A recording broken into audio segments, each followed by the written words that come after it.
Gilad Shalit, Corporal Gilad Shalit. We had some family members of his here about a month ago. He's the Israeli who was captured, kidnapped, what word are you going to use, and taken to Gaza. It seems after so many years, 5 years or so, he's going to be released, exchanged for about 1,000 Palestinian prisoners held by the Israelis. Very, very happy for his family. I wonder what state he will be in. He's had no real contact with anyone who he loves or likes in that period of time. Steve McDonald from the organisation has changed its name, the Center for Everything Israeli and Jewish Institute Incorporated. What is the name? The Center for Israel and Jewish Affairs. All right. Yeah. Now, I want to make this entirely clear. It's going to sound like an episode of Doctor Who, but this interview is being recorded on Wednesday because on Thursday, as people are watching this show, it's another Jewish holiday. When do you people work? It's that time of year. Yeah. So we don't want people to think in any way that you are transgressing the law.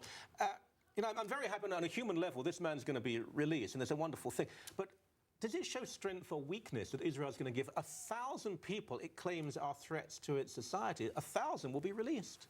Well, this is the center of the debate that's been raging in Israel for the past 5.5 years. Perhaps the most intense political debate in Israel in the last half-decade. You know, on one hand, you know, we're relieved to see the return of this young man to his family after going through the unimaginable. And the fact is, this will close a very agonizing chapter in Israel's history.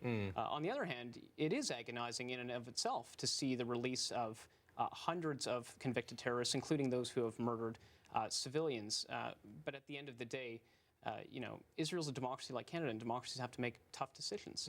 And we think that they're doing what they need to do to bring this man back and secure their own interests moving forward.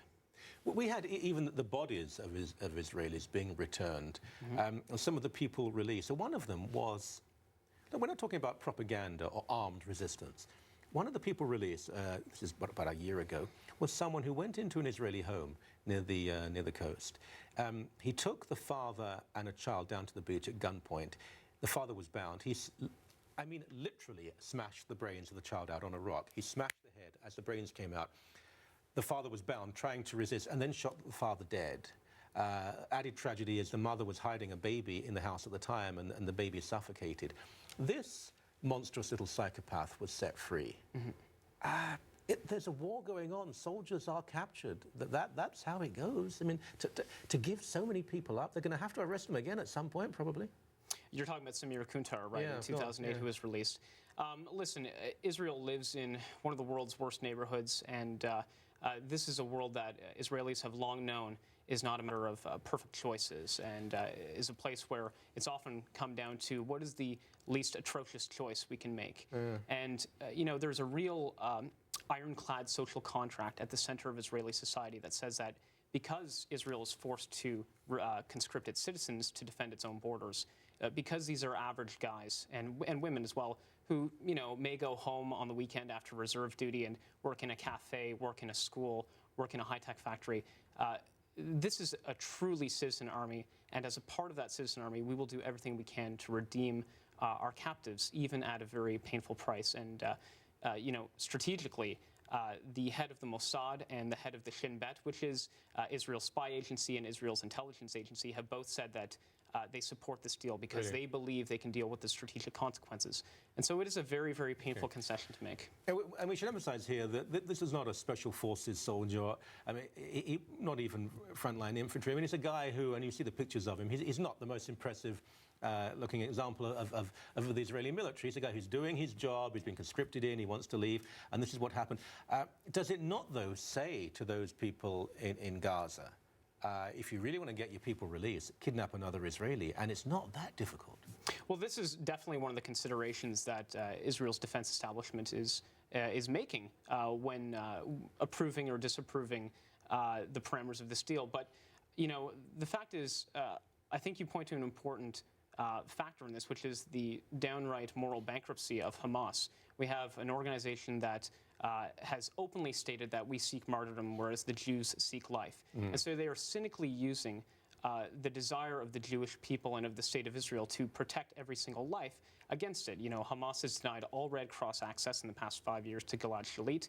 They've even denied any communications with his family, save for, I believe, one very vague sign of life. And at one point, they even disgustingly created a cartoon of Gilad Shalit showing him and his family dealing with a situation where he dies an old man in a Palestinian dungeon. And so the fact is, Israel is constantly facing an enemy committed to its own destruction that is willing to destroy itself and kill as many lives in the process. So it's very painful. If they're willing to do this now, though, and I suspect the family will be asking this as well, if the government's willing to do this now, why weren't they willing to do this 3, 4, 5 years ago? Well, again, a number of different events came about. You know, we had a change in government. Since then, there have been various conflicts, small conflicts, large conflicts since then that have prevented or forestalled an agreement. The fact is that there is no strong consensus in Israel on this issue. It's a very divisive topic.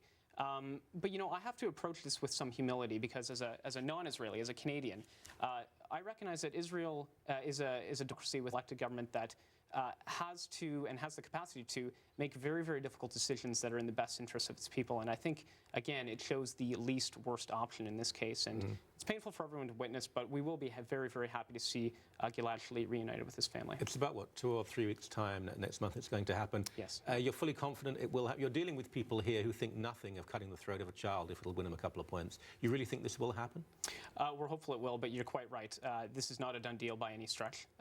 The fact is, Egypt is supposed to be the way station, and there are going to be at least 2 stages to this transfer. We're very, very hopeful that Israel not only will get Gilad Shalit back, but that they've taken all contingencies into consideration, and they're planning for the very worst. So we're hopeful. Do you think it's completely unrealistic that after this, Israeli forces will then find out exactly who did it and where they were and seek revenge? To be honest, I don't think that's the case, because Israel has maintained a policy not of vengeance but of preventing acts from occurring. So if those who snatched Gilad Shalit should be in the process of launching another attack, I think Israel would stop them. In fact, they did apprehend, or I should say stop, a number of the terrorists who were involved in this before, who went on to try to commit other attacks. And so, yeah, I think so. All right. Appreciate your time. Thank you. Thanks.